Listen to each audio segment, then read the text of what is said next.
जगद्गुरु तुकाराम महाराज भगवंतासोबत प्रत्येक युगामध्ये होते बरं का. ज्यावेळेस सत्ययुग चालू होतं त्यावेळेस सत्ययुगामध्ये तुकोबरायांनी भक्त प्रल्हादाचा अवतार घेतला. तर त्यासाठी भगवंताला देखील नरसिंह भगवंताचा अवतार घ्यावा लागला. आता ती कथा आपल्या सर्वांना माहित आहे. नाव घेऊन येते देवाचे वृद्ध हिरण्यकशिपूचे. ऐका ना, हिरण्यकशिपूने नेम ठेवला, जो देखील माझ्या राज्यामध्ये भगवंताचं नाव घेईल, चिंतन करील, त्याचा शिरच्छेद केला जाईल. पण असं म्हणतात ना की देवाची करणे नारळात पाणी, त्याप्रमाणे ज्यांनी नियम केला त्याच्याच घरात नियम मोडणारा जन्माला आला. हिरण्यकशिपूला 4 पुत्र होते. 4थ्या पुत्राचं नाव होतं भक्त प्रल्हाद. आता भक्त प्रल्हाद राक्षस कुळातले होते. त्यांना राक्षस कुळातले जे गुरु होते त्यांच्याकडे विद्या घेण्यासाठी पाठवलं. आता गुरुंकडे विद्या घेण्यासाठी पाठवल्यानंतर गुरुंनी संपूर्ण विद्या शिकवली देखील. पण ज्यावेळेस गुरु विद्या बोलायचे, विचारायचे, त्यावेळेस ते सांगायचे असं असं शिकवलं. पण ज्यावेळेस गुरु आजूबाजूला जात असे त्यावेळेस भक्त प्रल्हाद देवाचं चिंतन करत असे. ओम नमो भगवते वासुदेवाय, ओम नमो भगवते वासुदेवाय असं चिंतन करत असे देवाचं.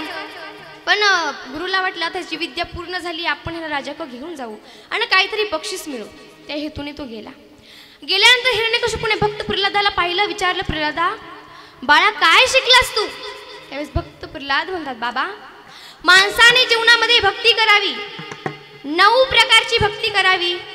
जर माणसाने जीवनामध्ये भक्तीच केली नाही तर माणसाचं जीवन आंधळ्यासारखं आहे, व्यर्थ आहे जीवन. ऐकलं हिरण्यकशिपूने, राग आला आणि हिरण्यकशिपू रागाच्या भरात म्हणला, मारून टाकायला. तर त्याच्या सैनिकांनी मारण्यासाठी नेलं. 1 नाही 2 नाही 11 प्रयोग केले. ते असे तसे नाही बरं का.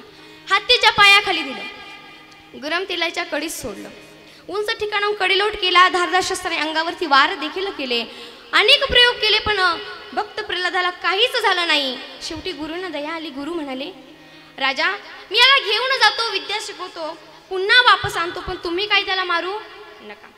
सांगितल्याप्रमाणे घेऊन गेला, पुन्हा विद्या शिकवून आणली. आता विद्या शिकून आल्यानंतर प्रल्हादाला विचारलं हिरण्यकशिपूने, प्रल्हादा काय शिकलास तू? त्यावेळेस भक्त प्रल्हाद म्हणतात, बाबा माणसाने जीवनामध्ये 9 प्रकारची भक्ती करावी, 9 विद्या भक्ती करावी. श्रवण कीर्तनम, विष्णू सहरणम, पादसेवनम, अर्चनम, वदनम, दास्य, सख्यात्म निवेदनम. ऐकलं, राग आला हिरण्यकशिपूला. हिरण्यकशिपू म्हणतो, अरे कोणाच्या जीवावर एवढं बोलतो? कुठे आहे तुझा देव, सांग मला. त्यावेळेस भक्त प्रल्हाद म्हणतात, बाबा माझा देव नाही. सूर्यप्रकाश सहस्ररश्मी, ओ सूर्यप्रकाश सहस्ररश्मी, सूर्यप्रकाश सहस्ररश्मी, सूर्यप्रकाश सहस्ररश्मी,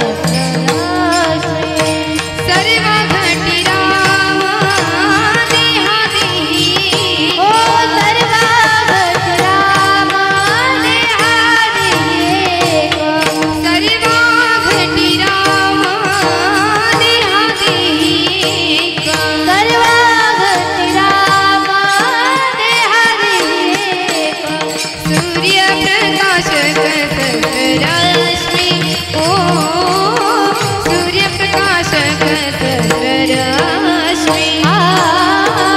सूर्यप्रकाश सहस्ररश्मी, सूर्यप्रकाश सहस्ररश्मी.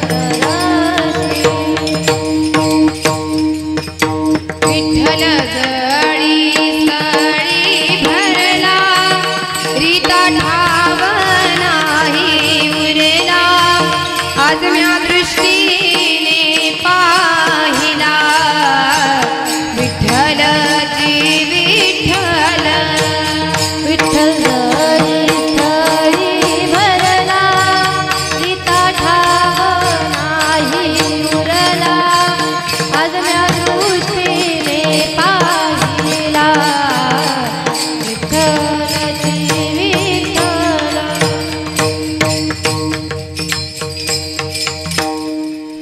भक्त प्रल्हाद म्हणतात, बाबा माझा देव नाही असं कुठे ठिकाण नाही.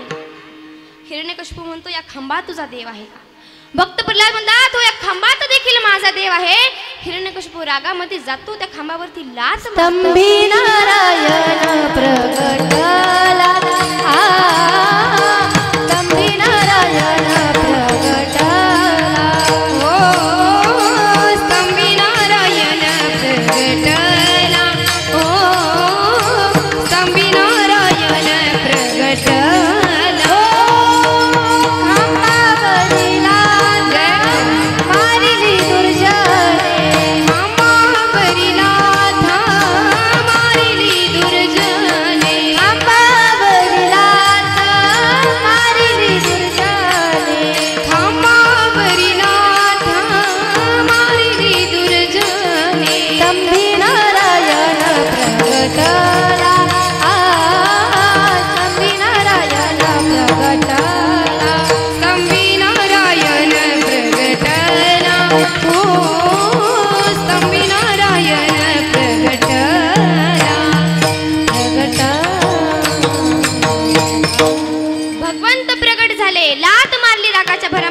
परिणाम असा झाला, त्याचे 2 भाग झाले आणि त्यातून नरसिंह भगवंत प्रगट झाले. बोलिये नरसिंह भगवान की जय. भगवंत प्रगट झाले, गुर घरातच बाहेर आले. तेही रागाच्या भरात बाहेर आले आणि हिरण्यकश्यप सोबत आल्याच युद्ध करू लागले. युद्ध प्रचंड युद्ध चालू होतं, खूप मोठमोठ्याने युद्ध चालू होतं आणि शेवटी हिरण्यकश्यप घायाळ झाला. घायाळ झाल्यानंतर भगवंताने त्याला धरलं आणि ओरड म्हणजे त्याला विठ्ठल विठ्ठल विठ्ठल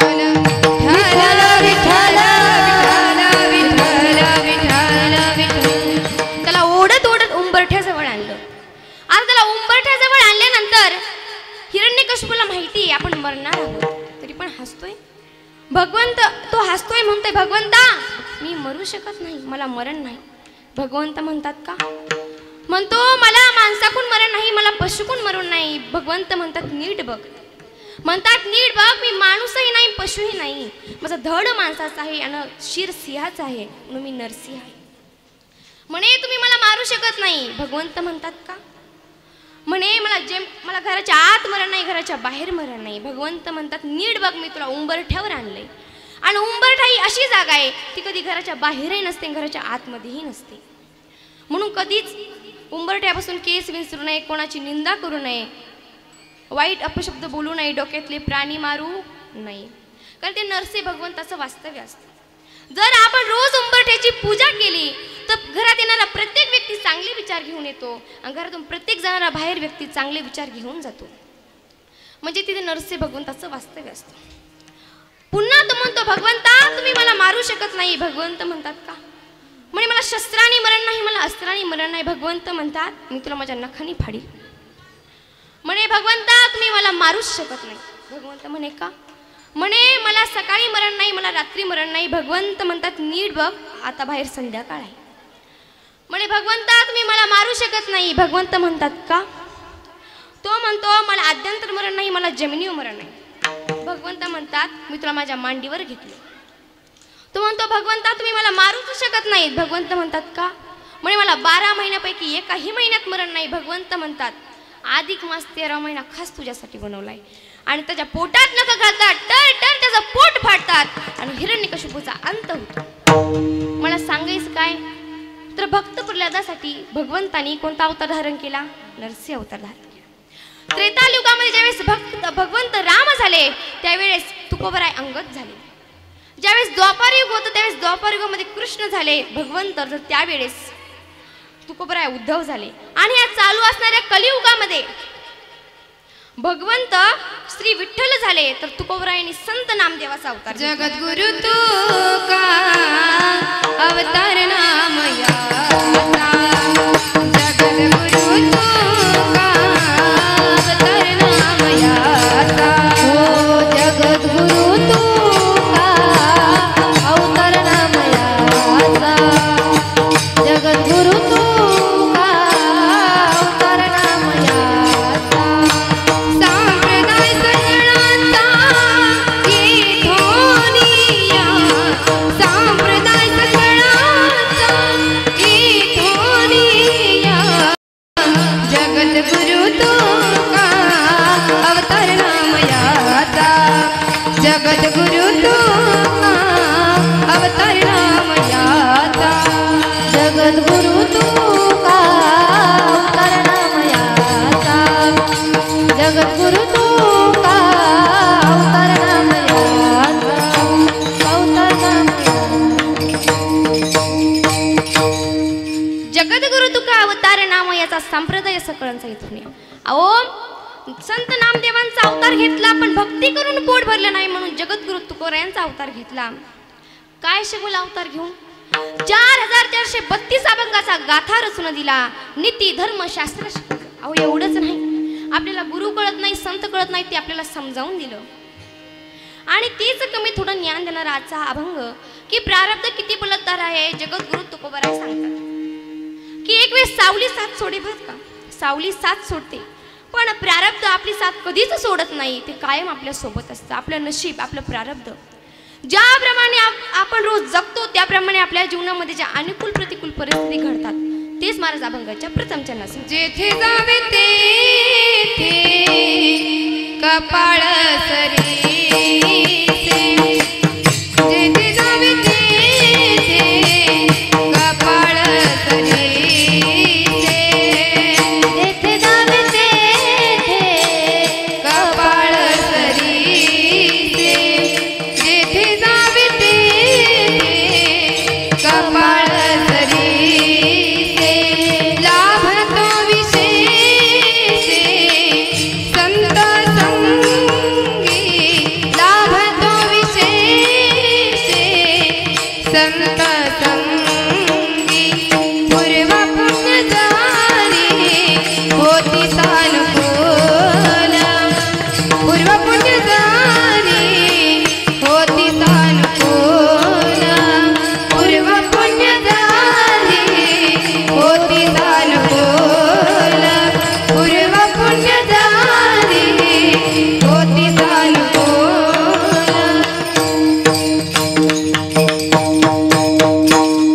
जेथे जावे तेथे कपाळ सरीसे लाभतो विशेष संत संगी. लाभतो विशेष संत संगी म्हणजे जर तुम्हाला संतांच्या संगतीतला लाभ प्राप्त करून घ्यायचा असेल तर संतांच्या संगतीत जावं लागेल, त्याशिवाय तो प्राप्त होऊ शकत नाही. जगद्गुरु तुकोराय म्हणतात जर तुम्ही संतांच्या संगतीमध्ये गेला नाहीत तर जर गेला नाही तर तुमच्यासोबत फक्त तुमचं कपाळ येणार आहे. संतन की संग लागो रे तेरी अच्छी बनेगी संतन की संग लागो रे तेरी अच्छी बनेगी संतन के संग लाग रे तेरी अच्छी बनेगी संतन के संग लाग रे तेरी अच्छी बनेगी अच्छी बनेगी तेरी बिगड़ी बनेगी अच्छी बनेगी तेरी बिगड़ी बनेगी अच्छी बनेगी तेरी अच्छी बनेगी तेरी बिगड़ी बनेगी ओ संतन के हो संतन के संग लग रे तेरी अच्छी बनेगी संतन के संग लग रे तेरी अच्छी बनेगी संतन के संग लाग रे तेरी अच्छी बनेगी संतन के संग लाग रे तेरी अच्छी बनेगी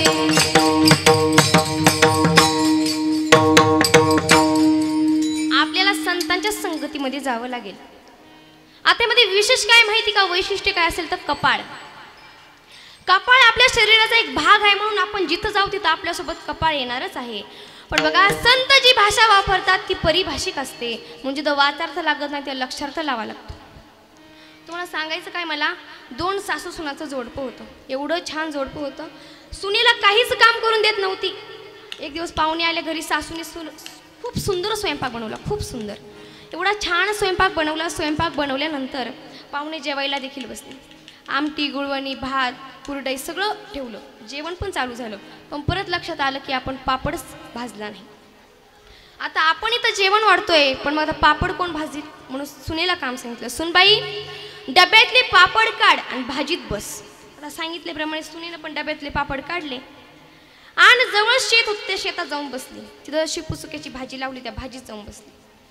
निम्म्यापेक्षा जास्त जेवण झालं पण सुनबाई काही येईना. विचार करती कशामुळे येत नसल, कशामुळे येत नसल. हाक मारली, सुनबाई. शेतातून आवाज आला, बोला की सासूबाई. सासूबाई म्हणतात, अगं तिकडे शेतात काय करती? ती म्हणली, अहो तुम्ही सांगितलं होतं पापड काढून भाजीत बस, म्हणून भाजीत बसले. विठ्ठल विठ्ठल विठ्ठल विठ्ठल विठ्ठल विठ्ठल. म्हणजे तिला काय म्हणायचं होतं, पापड घे आणि काय कर चुलीवर भाजीत बस, म्हणजे भाज. मग तिला लक्षार्थ वाचार्थ कळला का? नाही कळला. अहो एवढंच नाही तर एक आजोबांना खोकला झाला होता. खोकला झाल्यामुळे ते डॉक्टरांकडे गेले. डॉक्टरांना म्हणले, डॉक्टर खूप खोकला झाला, काहीतरी औषध गोळ्या द्या. डॉक्टरांनी औषध गोळ्या देखील दिल्या. बरं सांगितलं, तुम्ही काय आंबट खाते का? म्हणे नाही, आम्ही आंबट पण खात नाही. म्हणे मग तुम्ही काही सिगरेट बिडी? म्हणे हो, म्हणे मी बिडी ओढतो.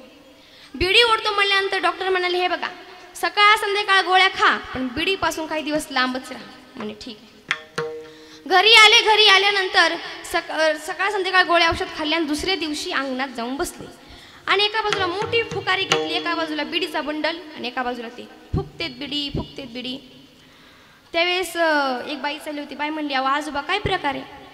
आजो मला डॉक्टरांनी मला बिडीपासून लांब राहायला सांगितलं. तुम्ही सांगा बिडीपासून लांब राहा म्हणजे लांब बसून बिडी ओढा का? तर बिडीच ओढू नका असा त्याचा अर्थ. पण तर लॉटरीचं तिकीट लागलंय. रस्त्यानेच नाचत चालला होता. एवढा नाचतो खूपच नाचतो. 2 मित्र गाडीहून येत होते. म्हणले, अरे खूपच आनंदात दिसतोय, काय विशेष? म्हणे, अरे तुला माहिती आहे का, मला 1 लाखाची लॉटरी लागली, माझं भाग्य उजळलं. म्हणे, हो का? म्हणे, हो. मग म्हणे पार्टी वगैरे म्हणले देणार, तू मागशील ती पार्टी देणार. म्हणजे ठीक आहे. घरी गेला, आंघोळच केली नव्हती, खुंटीला कपडे अडकवले, आंघोळ करत बसला. आता आंघोळ करत बसल्यानंतर ह्याचा मुलगा होता बाळ्या. त्या बाळ्याला काय करत होती, ते जे खिशे होते ते चेक करायची सवय होती बाळ्याला. पॅन्टीचा खिसा पहिला चेक केला पण त्यात काहीच सापडलं नाही. तो म्हणला, अरे पप्पाच्या खिशात चिल्लर नाही, 10 रुपयाची नोट नाही, कसं काय? दुसऱ्या खिशात हात घातला तर लॉटरीचं तिकीट लागलं. म्हणला, रोज पैसे सापडतात, चिल्लर सापडतात, हे नवीनच काय सापडलं? बघता बघता दरवाजाजवळ जाणार की मित्राने हाक मारली, चल बाळ्या खेळायला. बाळ्या गेला की खेळायला. लॉटरीचं तिकीट पण त्याच्यासोबत. लॉटरीचं तिकीट त्याच्यासोबत गेला. खेळता लॉटरीचं तिकीट फाडून टाकलं. ह्याने इकडे आंघोळ केली, कपडे घातले. म्हणाला, आता मी कपडे घालतो आणि काय करतो, लॉटरीचे पैसे घेऊन येतो. लॉटरीचे पैसे आणण्यासाठी तो गेला. गेल्यानंतर खिशामध्ये हात घालतो तर लॉटरीचं तिकीटच गायब. खूप नाराज झाला. दुसऱ्या दिवशी मित्र आला. मित्र म्हणला, अरे पार्टी. म्हणला, काय करू, 1 लाखाची लॉटरी लागली होती पण माझ्या नशिबातच नव्हती असं म्हणलं. कपाळाला हात लावला. म्हणजे आपण व्यावहारिक दृष्टीने कपाळाला काय समजतो, नशीब, प्रारब्ध, आयुष्य हे आपण समजतो. पण जर परमार्थिक दृष्टीने पाहिला गेलं तर ज्यावेळेस लहान बाळाला जन्मून 5 दिवस होतात त्यावेळेस सटवी त्याचं आयुष्य लिहिण्यासाठी येत असते. त्या दिवशी आपण गोड तेलाचा दिवा लावून ठेवतो. त्या दिवशी सटवी आयुष्य लिहायला येते. आपलं कर्म, आपला भोग प्राप्त करून देण्यासाठी आपल्याला लिहिण्यासाठी येते.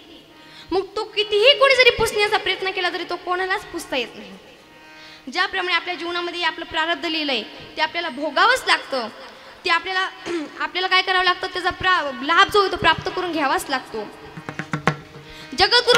जगद्गुरु विश्वमाऊली ज्ञानोबराय म्हणतात, काल लाटीचे लिहिणे, गा काही केले न मोडणे, काळे गोरे पण धुतले फेटून येणे.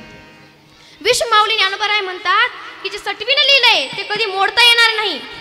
अहो तुमचं आमचं सोडा, पण देवादिकांनाही कर्म चुकलं नाही. केले कर्म झाले त्याची भोगाले, केले कर्म झाले त्याची भोगाले, केले कर्म झाले त्याची भोगाले, केले कर्म झाले त्याची भोगाले.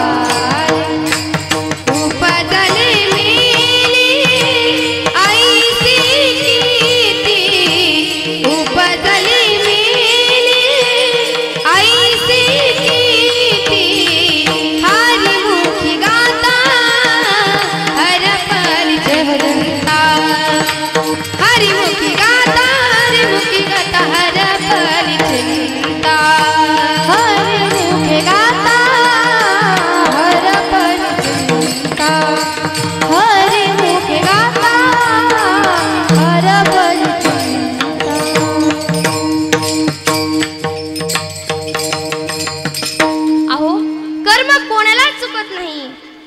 कोणाकोणाला कर्म चुकलं नाही.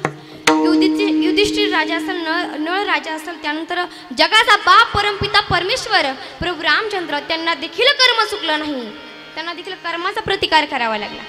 कर्मे दशरथ वियोगे मेना, कर्मे श्रीराम मनवता गेला, कर्मे रावण क्षय पावला, वियोग घडला सीता देवी, कर्मे दशरथ वियोगे मेला, कर्मे दशरथ वियोगे मेला. कर्मे वियोग दशरथ गेला, कर्मे श्रीराम वनवास गेला, कर्मे रावण क्षय पावला, वियोग घडेला सीता देवी. अहो कर्म कोणाला चुकलं नाही, कर्म देवाला काय, कर्म देवाच्या बापाला देखील चुकलं नाही. अहो दशरथ राजा होता अयोध्येचा एवढा मोठा, पण कामिष्ठ यत्नाने 4 पुत्र प्राप्त झाले, राम लक्ष्मण भरत शत्रुघ्न. 4 पुत्र प्राप्त झाले होते. एका बाजूने आनंद गगनात मावत नव्हता आणि एका बाजूने दुःखाचा प्रसंग आठवून रडू येत होता. तुम्ही म्हणाल ताई, अयोध्येचा राजा दशरथ त्याच्या पोटी स्वतः जगाच्या बापाला जन्म घ्यावासा वाटला. त्याने काय चुकीचं कर्म केलं, काय पाप केलं? तर ऐका, रघुकुलची रीत आहे, परंपरा आहे.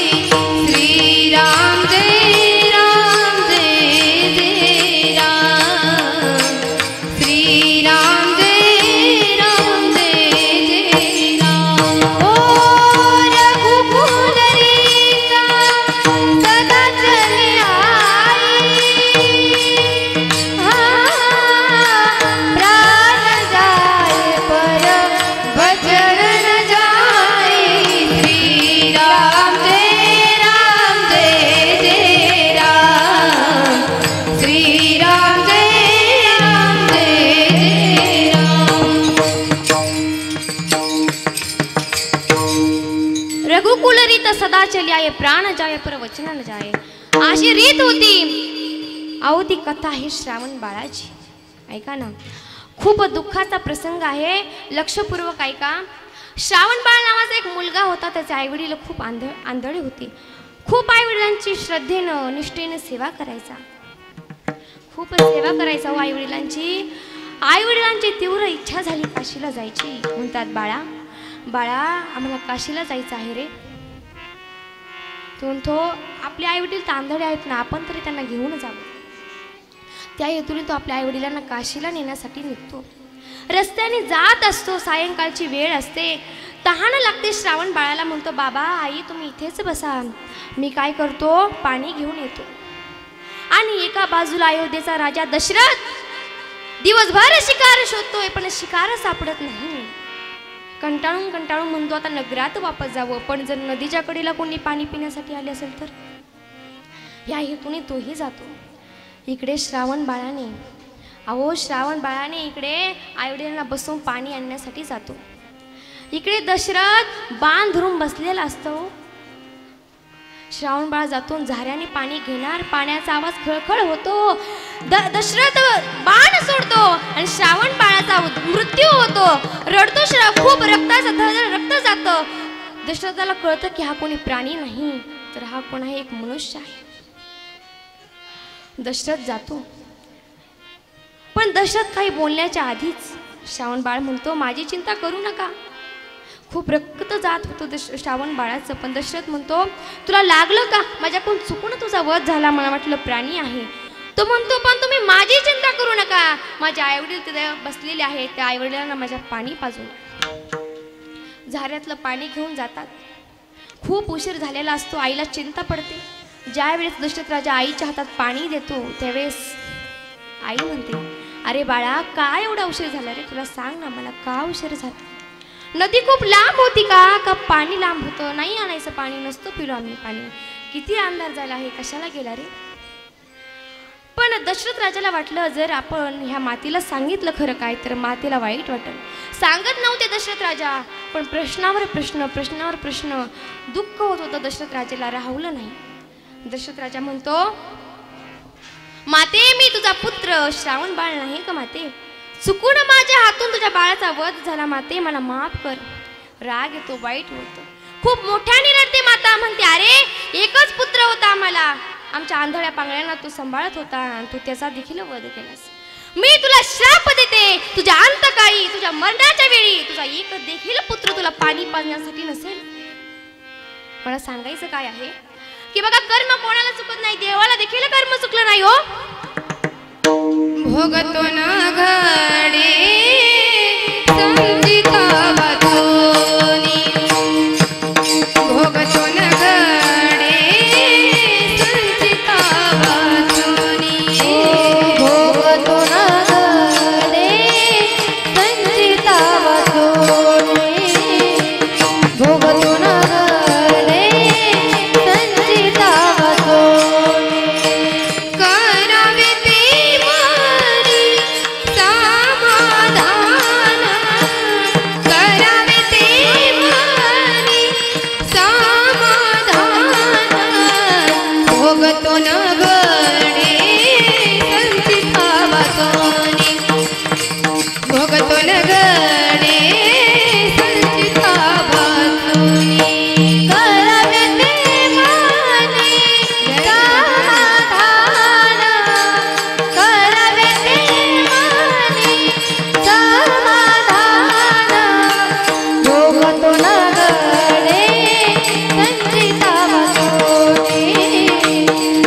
भोगतून गडे संचिता वाचोनी संचिता अहो कर्म कोणालाच चुकलं नाही. जगाचा बाप होता राम प्रभू राघवरायाला सुद्धा कर्म चुकलं नाही हो. काय म्हणजे ज्यावेळेस प्रभू रामचंद्रांना 14 वर्षाचा वनवास भेटला त्यावेळेस पूर्ण अयोध्या दुःखामध्ये होती बरं का. सगळी प्रजा रडत होती. आमचा ध्यास विश्वास प्राण सखा राजा सगळं काही आम्हाला सोडून चाललंय, पण कोणीही काय करू शकलं नाही. दशरथ राजा राम राम मला शेवटचा श्वास मोजत होते, पण तेही काही करू शकले नाही. पण विचार करा मायबाप की एका बापाची अवस्था अशी झाली असेल तर ज्या आईनं 9 महिने स्वतःच्या पोटामध्ये वाढवलं आणि लहानाचं मोठं केलं तर हाताच्या फोडासारखं जपलं, त्या आईची अवस्था काय झाली असेल. किती रडत होती ती आई. रामप्रभू गेले, आईनं त्यांना हृदयाशी लावलं, म्हणाली बाळा नको ना जाऊ मला सोडून, का चालला आहेस तू सोडून. रामप्रभूंचा राम राज्याभिषेक होणार होता, राजगादीवर बसणार होते आणि कळलं की त्यांना वनवासाला जायचे. नको जाऊ, अरे नको जाऊ रामा मला सोडून. लक्ष्मणजी येतात, म्हणतात दादा अरे कोणाच्या सांगण्याहून चालला तू, सांग बरं मला. त्यावेळेस रामप्रभू म्हणतात अरे लक्ष्मणा, अरे मी कोणाच्या सांगण्याहून चाललं नाही, मी माझं कर्म माझं प्रारब्ध भोगण्यासाठी चाललोय. माझं कर्म मला भोगायचं आहे म्हणून मला जावं लागत आहे.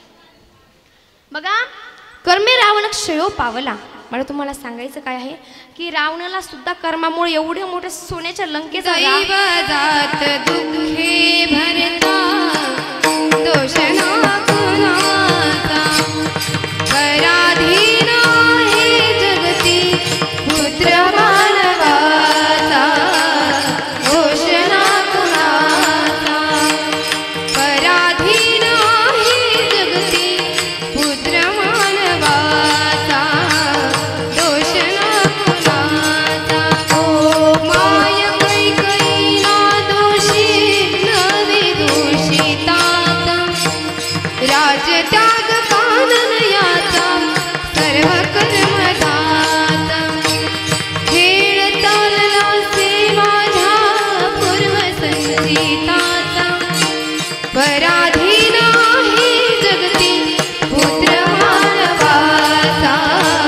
दोष ना कुणाचा दैवतात दुःखे भरता दोष ना कुणाचा पराधीन आहे जगती पुत्र मानवाचा दोष ना कुणाचा दोष ना कुणाचा दोष ना कुणाचा. म्हणजे बघा म्हणजे कर्म कोणालाच चुकलं नाही, रामप्रभूंना देखील कर्म चुकलं नाही. अहो रावणाची एवढी मोठी सोन्याची लंका होती, पण रावणाला देखील त्या कर्मामुळेच नाश पावला. रावण देखील लंका सोन्याची होती पण जळून खाक झाली. वियोग घडेला सीतादेवी. ऐका ना, वियोग घडेला सीतादेवी. मला तुम्हाला सांगायचं काय आहे तर कर्मामुळेच स्वतःच्या पतीपासून सीतादेवीला लांब राहावं लागलं. म्हणजे कर्म कोणालाच चुकलं नाही. अहो कर्मामुळं पांडव महापंथाला गेले, दुर्योधनाधिक नाश पावले, चंद्राला कलंक लागला. म्हणजे कर्म हे सगळ्या दुःखाला कारण आहे.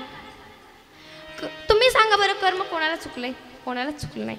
म्हणून कर्म करत असताना प्रारब्ध करत असताना संत संगत खूप महत्वाची आहे. विठ्ठल विठ्ठल विठ्ठल विठ्ठल विठ्ठल विठ्ठल विठ्ठल विठ्ठल. बघा एक बाई होती, त्या बाईला खूप वर्ष झाले लग्न होऊन, पण लेकरू बाळ होत नाही ह्या हेतूने तिने एका जाणत्याकडून गंध अक्षता घेतला, पण तरीही लेकरू होत नाही. त्या जाणत्यानं सांगितलं बाई येणाऱ्या अमावस्येला तू एका सज्जन माणसाचं घर जाळ, जेणेकरून तुझं काम होईल. सांगितल्याप्रमाणे आलेल्या अमावस्येला तिनं काय केलं, तिच्या घराजवळ एक सज्जन माणूस राहत होता, त्याच्या संपूर्ण सामानासोबत त्याचा गाईचा गुराचा घोटा जाळून टाकला. छोटी मोठी 8 जनावरे होती तीही मेली हो. आणि योगायोग असा घडला की काही दिवसांनी तिला 8 मुलं झाली. 8 मुलांची आई झाली ती. ज्या मुलाचं लग्न होईल तो मुलगा मरायचा, ज्या मुलाचं लग्न होईल तो मुलगा मरायचा. खूप दुःखी होती, रडायला लागली, खूप रडतीये. आता सासऱ्याला तर सगळं कारस्थान माहीत आहे कशामुळं काय घडलं. तो म्हणतो अगं तुझ्या कर्मामुळेच तुला हा सगळा भोग आलेला आहे. ती म्हणती वाघासारखी 8 लेकरं मिली माझी, तुम्हाला कर्माचं पडलंय. तो म्हणतो, अगं ज्या तू गाय गुरांना मारलं ती 8 गाय गुरे मेली आणि तीच तुझे मुलं बनून आली, तुला संतापाच्या त्रासामध्ये सोडून गेली.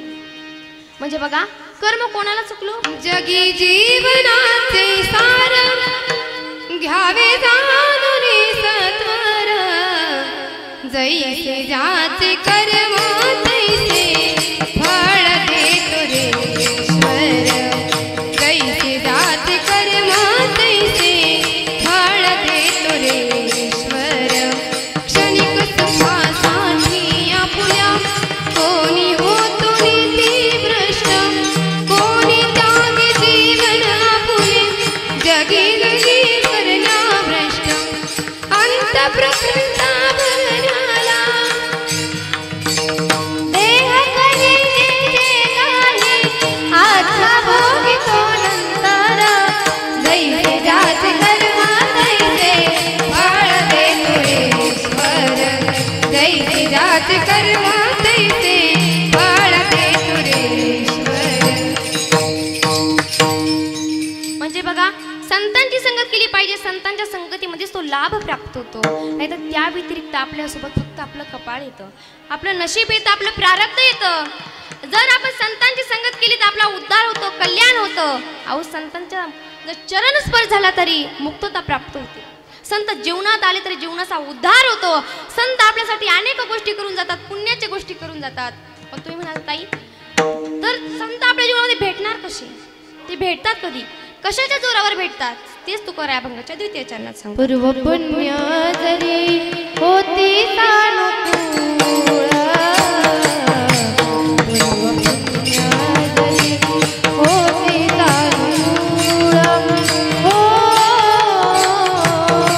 पूर्व पुण्य जरी होती सानुकूळ, पूर्व पुण्य जरी होती सानुकूळ, पूर्व पुण्य जरी होती सानुकूल, पूर्व पुण्य जरी होती सानुकूल, हो पूर्व पुण्य जरी होती सानुकूल, पूर्व पुण्य जरी होती सानुकूल,